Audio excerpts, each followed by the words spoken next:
If my husband had an affair, would I leave him? And the answer is yes, I would. I do believe that it's better for the child for the parents to stay together. There's no man who's gonna cheat on me because I am a queen and I would be out the door. Just don't ask, don't tell. I really don't want to know. If my husband had a down, just don't tell me about it. Yeah.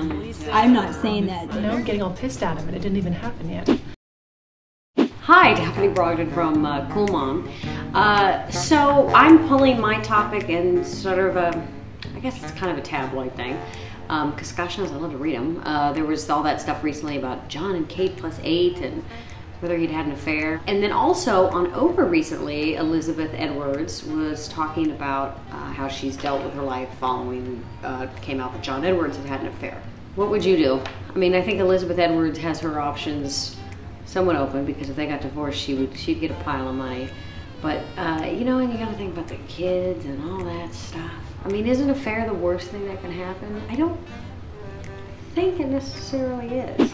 Back in my 20s, I would have said, there's no man who's gonna cheat on me because I am a queen and I would be out the door. But you know, like you said, Daphne, things are a little more complicated now, right? If my husband cheated on me with a member of my family, say, or a good friend, that would be one thing. Over a game of pool, Robert Redford offered me $1 million to sleep with him. That might be something else, you know? It's $1 million. Actually, today is Scott's birthday, and I was joking with him earlier today that I was going to buy him a woman for his birthday. He didn't seem to think that was the best idea. I find it hard to answer this question because there's no context. My pat answer is to say no, I would not leave my husband if he had an affair. We would try to work it through and figure out what the cause of that affair was. I mean, you know, like most people, I believe that if you have an affair, there's something going on, right? There's something wrong in the relationship. Oh goodness, bless all your little hearts because y'all are so sweet with how you answered and you're so nice and good. I love you all so much. For me, I wouldn't be able to do it. I would not be able to do it at all. I look at it as though my trust has been breached and I have such a really difficult time regaining trust for someone once it's lost. I want to know what kind of affair it was. You know, is it just a one-nighter, drunken fling? Was it a make-out session with an ex? Or was it one of those like, he's been living with her in another apartment for 10 years and they have 3 kids? I always kind of figured like, if my husband came home and he's like, oh, I was in Vegas and I got kind of drunk and well, there was this hot little prostitute or girl at the bar or whatever, like that I could kind of work past that. If it was, oh, I think I'm in love with my secretary, that's a whole other issue. I kind of have the same policy that Clinton had with the military. I'd be like, just don't ask, don't tell. I really don't want to know. My husband had a down, just don't tell me about it. I grew up in a home where marital infidelity was the norm. And I saw a lot of stuff happen that a kid my age should not have seen.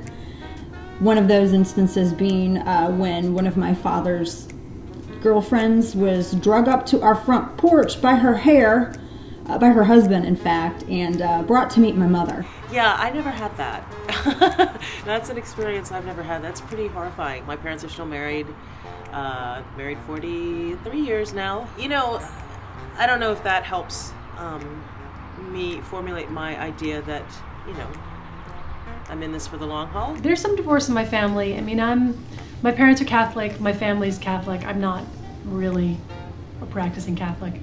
So I can't say I'm really strict about the no divorce ever scenario. I do believe that it's better for the child or the parents to stay together. I mean, if they're miserable, that's not good. You know the old saying, well, if mama ain't happy, then nobody's happy. I would not be able to remain in my marriage and be happy. As a child who grew up in a home where my parents' marriage was like that, although they divorced when I was young, seeing that, I was so glad that that my mom divorced him. I was so glad. It was hell on earth. Frankly, I get why people stay with a husband even after that kind of transgression. I had a fiance years ago who had some dalliances, and I was very upset, of course, but I didn't break up with him over that. Because I just kind of figured like, oh, in the length of a relationship, that's gonna happen at some point.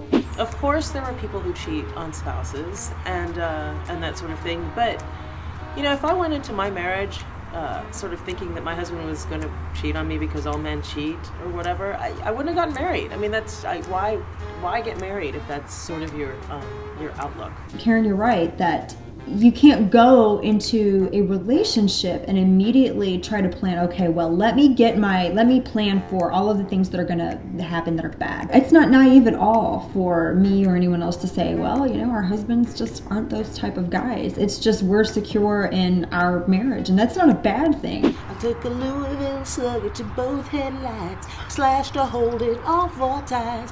Maybe next time he'll think before he cheats. You're welcome.